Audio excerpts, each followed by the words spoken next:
أمور محدثاتها وكل محدثة بدعة وكل بدعة ضلالة وكل ضلالة في النار. قال الله تبارك وتعالى في كلامه المجيد: أعوذ بالله السميع العليم من الشيطان الرجيم. بسم الله الرحمن الرحيم.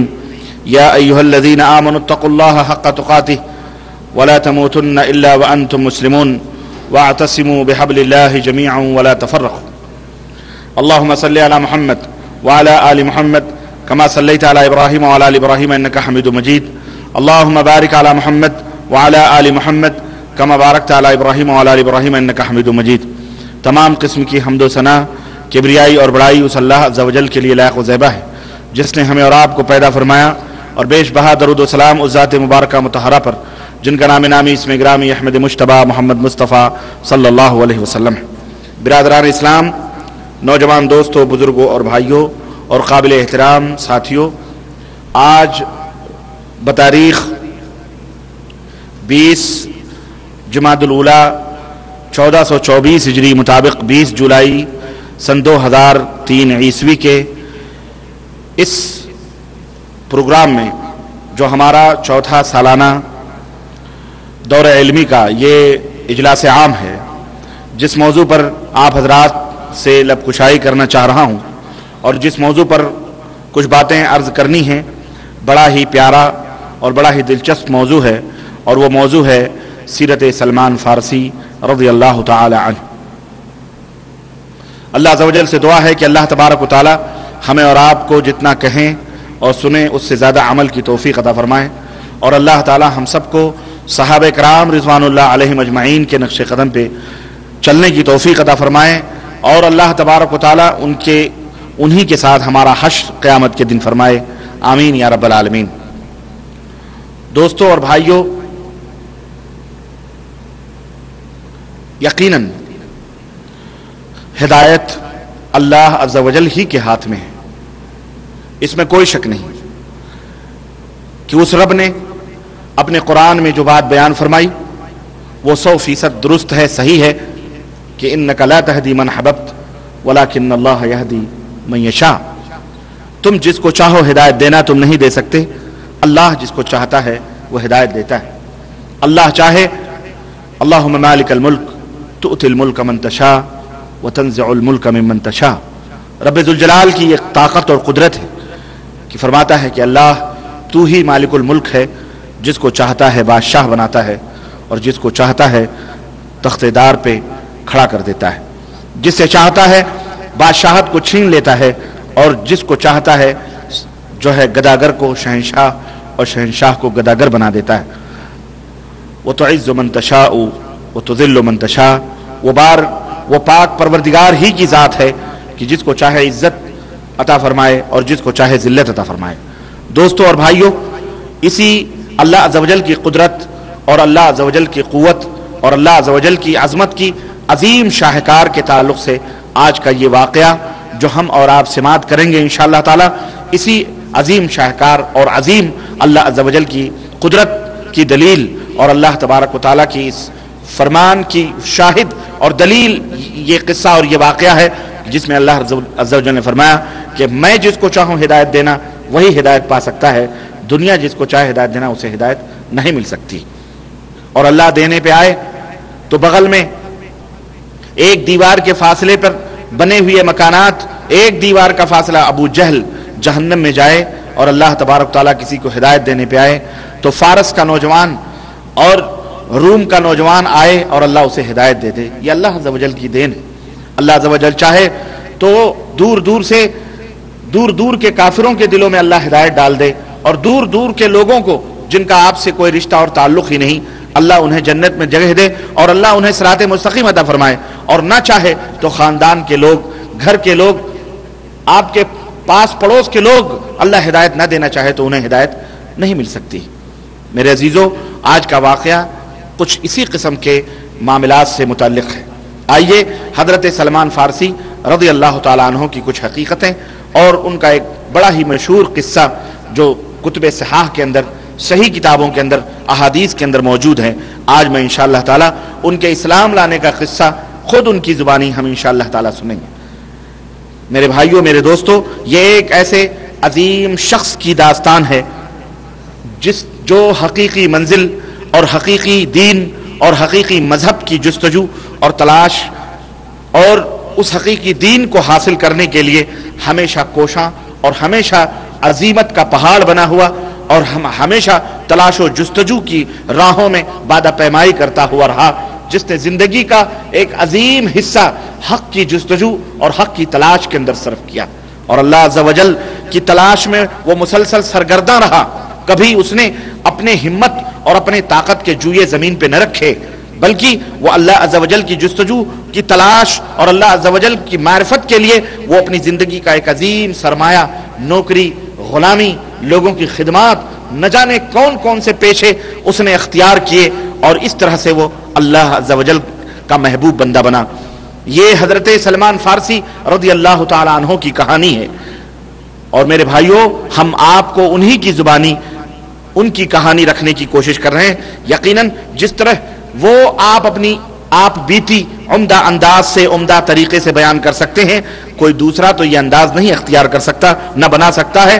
بلا شبہ اس سلسلے میں جس طرح ان کے اپنے احساسات اور ان کے اپنے انداز بیان اور ان کے اپنے باتوں کی صداقت اور حقیقت ہوگی، کسی دوسرے کو واقعی اس حق کو نہیں ادا کر سکتا جتنا صاحب معاملہ خود اپنے معاملے کو بیان کر سکتا ہے۔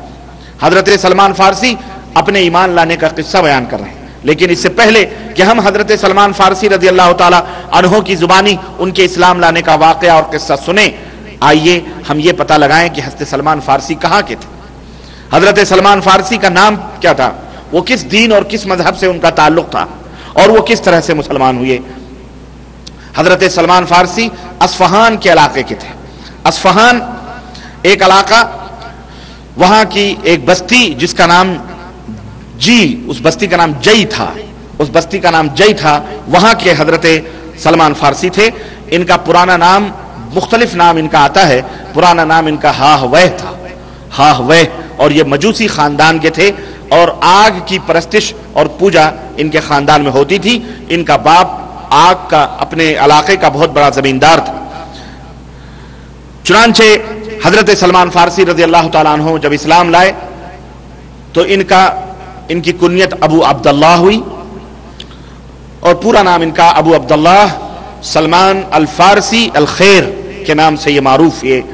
اور بعض روایتوں میں یہاں تک آتا ہے کہ جب بھی ان سے کوئی پوچھتا، یا اللہ کے نبی نے خود فرمایا تھا کہ جب بھی ان سے کوئی پوچھتا کہ تمہارے باپ کا کیا نام ہے، تو کہتے اسلام میں تو ہمارا کوئی باپ نہیں ہے، تب رہا سلمان ابن الاسلام کہہ دیا کرتے تھے، سلمان ابن الاسلام، جیسے عبداللہ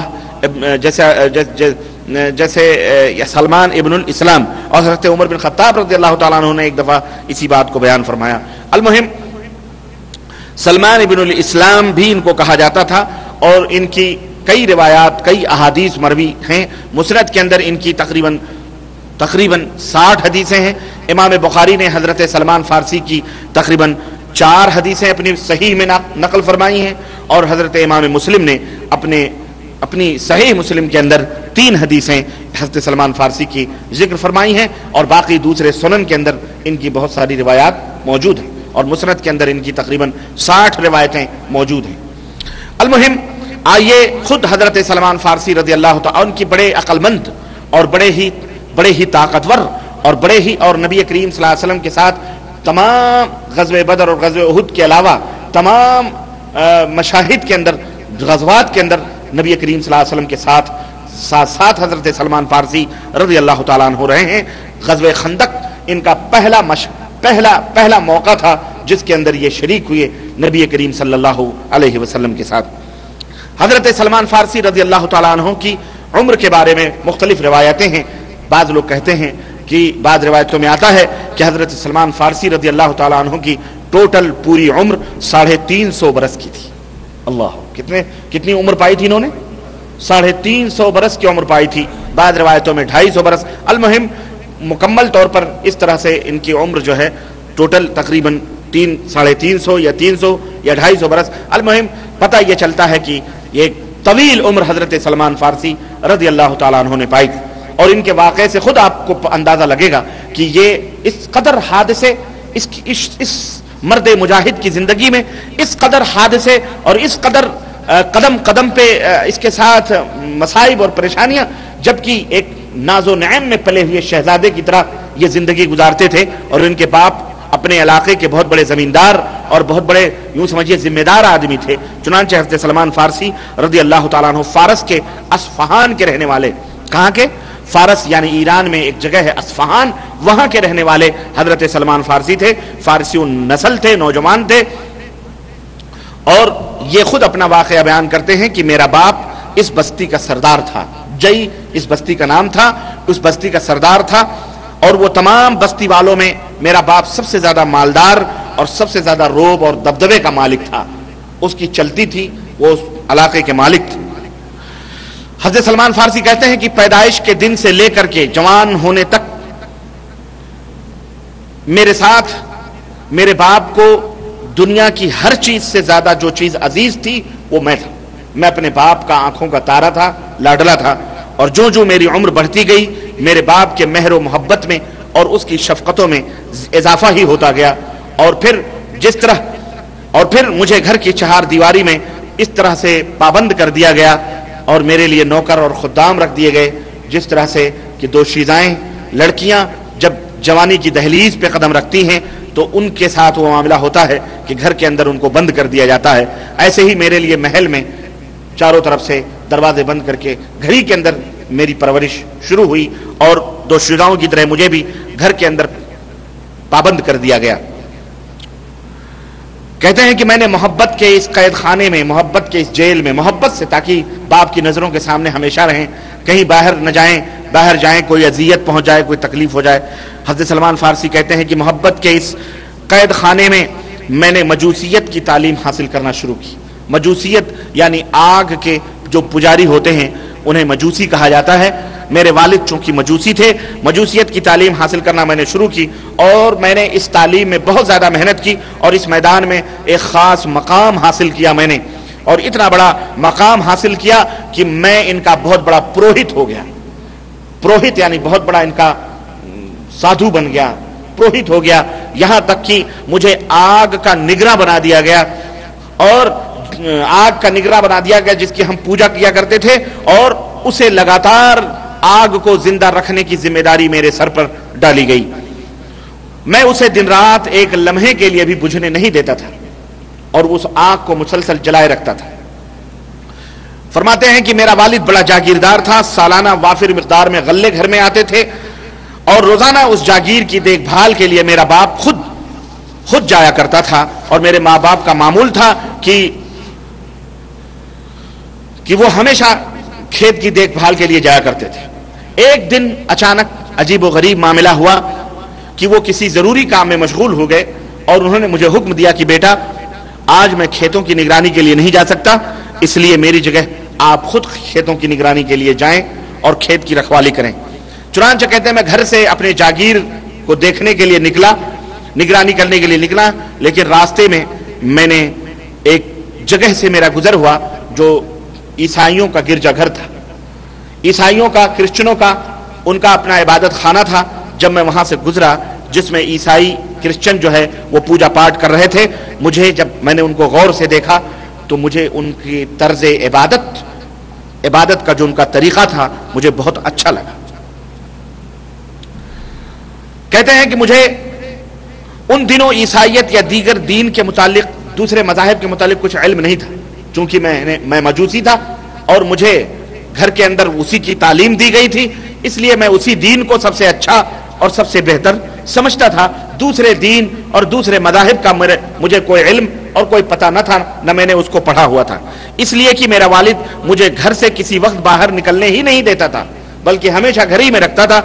اس روز جب میں نے گرجا کے اندر سے عیسائیوں کی اجتماعی آوازیں سنی کہ وہ لوگ عبادت کر رہے ہیں، تو میں بے اختیار اس گھر کے اندر چلا گیا، اس عبادت خانے کے اندر چلا گیا۔ جب میں نے غور سے انہیں دیکھا تو وہ سب کے سب عبادت میں مصروف تھے، اللہ کی عبادت میں مصروف تھے، تو مجھے ان کی عبادت کا انداز بہت پسند آیا، اور میں ان کے دین کی طرف دھیرے دھیرے راغب ہونے لگا، دھیرے دھیرے میں ان کے دین کو سمجھنے لگا۔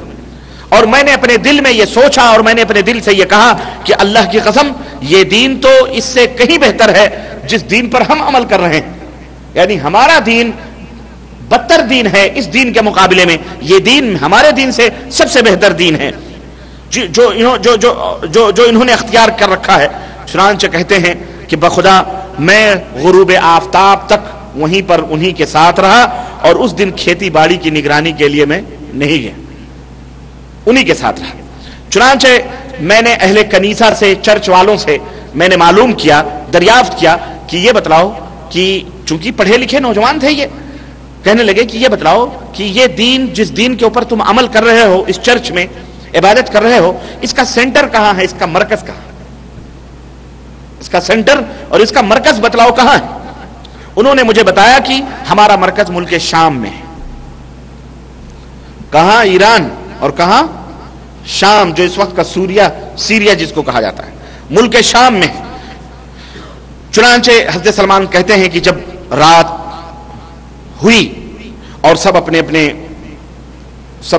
گھر لوٹنے لگے تو میں بھی چرچ سے اپنے گھر لوٹ کر کے آیا, تو میرے والد نے مجھے بلایا اور مجھ سے پوچھا کہ بیٹے دن بھر آپ نے کون کون سے کام انجام دیے ہیں, کھیت دیکھنے کے لیے گئے تھے, آپ نے کیا کام کیا.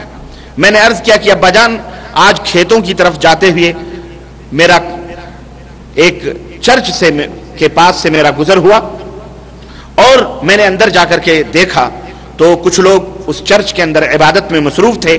مجھے ان کی عبادت کا جو طریقہ اور اس کا انداز بڑا اچھا لگا اور بہت پسند آیا, اور شام تک میں انہی کے پاس بیٹھا رہا. میرا باپ یہ باتیں سن کر گھبرا گیا. حضرت سلمان فارسی کہتے ہیں کہ میرا باپ یہ باتیں سن کر کے گھبرا گیا اور اس نے اپنا دل پکڑ کر کے کہا بیٹا اس دین میں کوئی خیر و بھلائی نہیں, اس دین میں کوئی خیر و بھلائی نہیں, تیرے باپ داداؤں کا جو دین ہے اسی کو لازم پکڑ, یہ سب سے بہتر دین ہے, یہ سب سے بہتر اور سب سے اچھا دین ہے, کیونکہ یہ باپ داداؤں کا دین ہے اور وہ دین بیکار دین ہے, اس دین میں کوئی خیر اور بھلائی نہیں. حضرت سلمان فارسی کہتے ہیں کہ میں نے کہا ابا جان آپ جو بات کہہ رہے ہو غلط کہہ رہے ہو, ہرگز نہیں, بلکہ ان کا دین اللہ کی قسم ان لوگوں کا دین ہمارے دین سے کہیں زیادہ بہتر ہے اور بہت بہتر دین ہے. جب میرے باپ نے یہ بات سنی تو میری جانب سے یہ جواب سن کر بہت پریشان ہوا, اسے اندیشہ لاحق ہو گیا کہ کہیں میں اپنے آبائی دین سے منحرف نہ ہو جاؤں اور باپ داداؤں کا دین نہ چھوڑ دوں. سمجھ رہے ہیں, پریشان ہو گیا وہ. چنانچہ اس نے مجھے پھر گھر کے اندر قید کر دیا اور کہا اب تم, اور میرے پاؤں کے اندر زنجیریں ڈال دیں اور کہا اب تم اس گھر سے باہر نہ نکل. دیکھیں مصائب کی ابتدا ایک حق بات کو اختیار کرنے پر کتنی ہوتی ہے, اور آپ حضرات بھی اپنے ذہن و دماغوں میں اس واقعے کو بٹھائیں. اس واقعے کے بتلانے کا مقصد یہ ہے کہ دیکھو جستجوی حق آدمی کو جب اس کے دل میں یہ جذبہ ابھر جاتا ہے تو دنیا کی کوئی طاقت حق اپنانے سے اسے روک نہیں سکتی. اور جب آدمی کے دل پر اللہ مہر لگا دے اور وہ جس دین پر یا جس مذہب پر قائم و دائم ہے اسی کو وہ حق سمجھے اور باپ داداؤں کو دیکھے گا تو وہ جہنم میں اسی حساب سے جائے گا جس حساب سے تقلید آبا و اجداد کرنے والے جاتے ہیں, اور انہیں ہدایت نہیں مل سکتی. جو یہ سوچ کے بیٹھے کہ ہمارے باپ داداؤں کا یہی دین, حق نہ ڈھونڈے, نہ حق کی جستجو اور تلاش کرے, نہ حق کے بارے میں غور و فکر کرے, تو اس کا حج کیا ہوتا.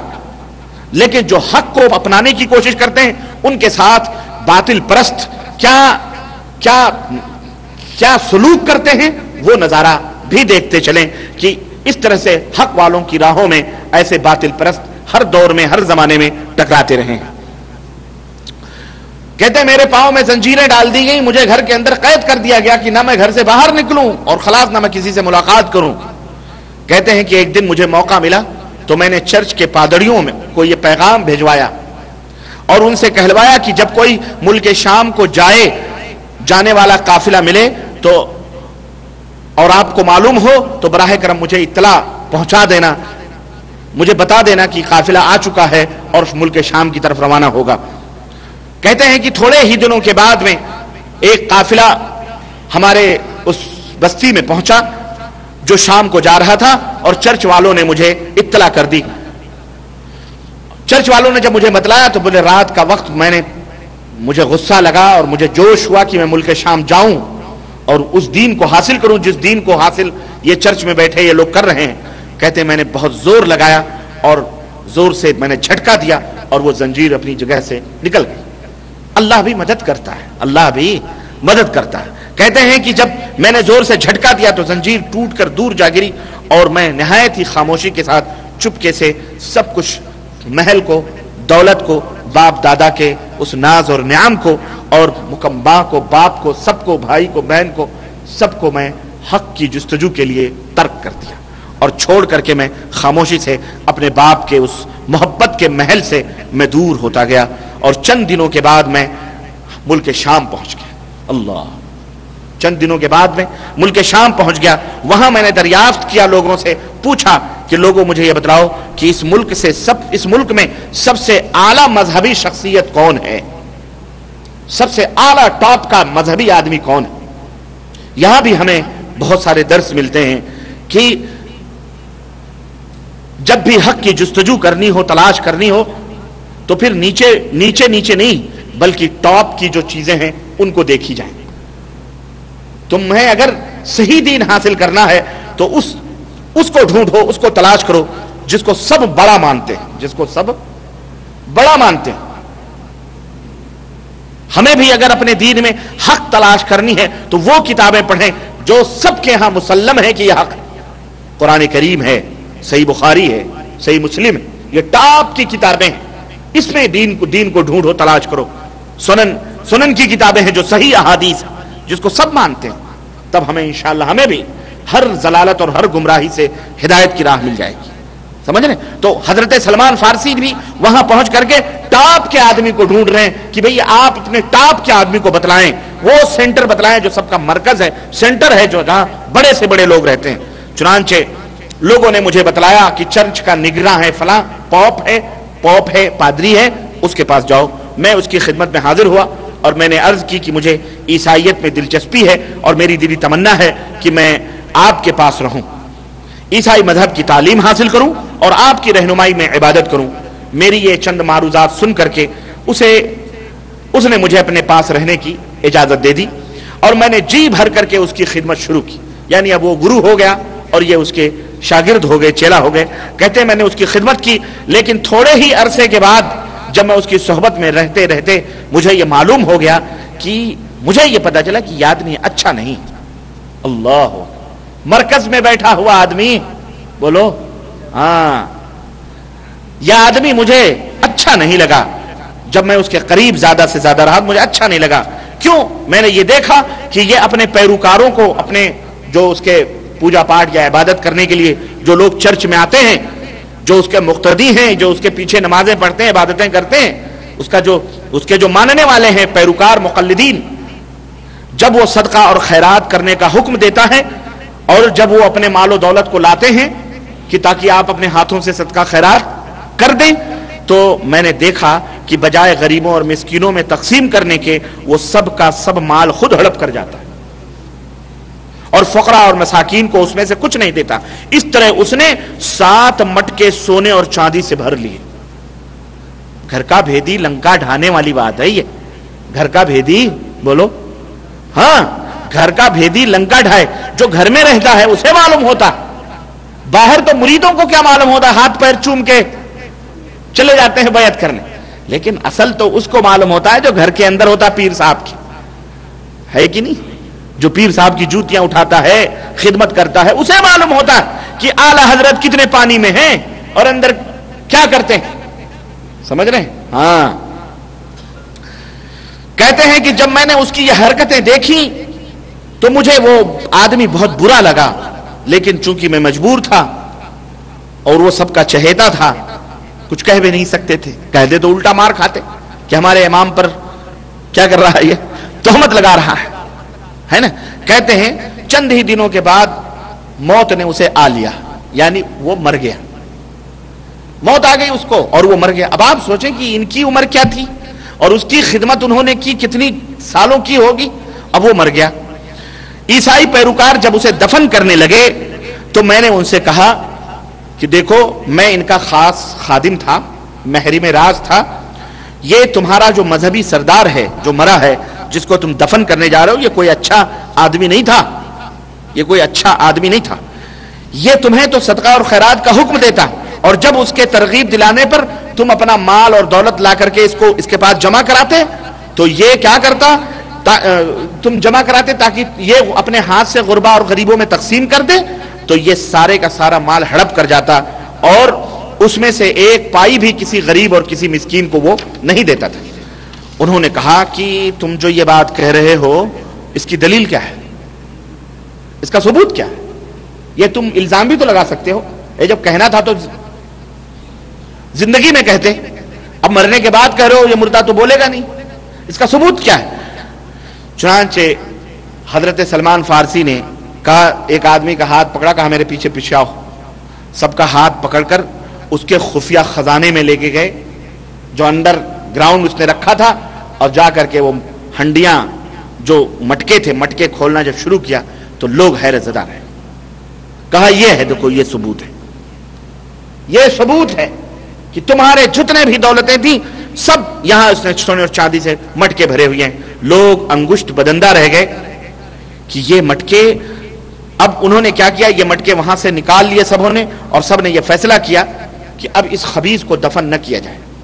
دیکھو مریدوں کو جب تک حالات کا پتہ نہیں ہوتا تب تک تو بیچارے ان کے پیچھے پیچھے چلتے ہیں، ہاتھ پاؤں چومے، ہے نا، لیکن جب اندر کا بھیدی پتہ بتا دے کہ یار یہ ایسا، اور ثبوت بھی پیش کر دے، تو ایک باغیرت لوگوں کا شیوا کیا ہونا چاہیے؟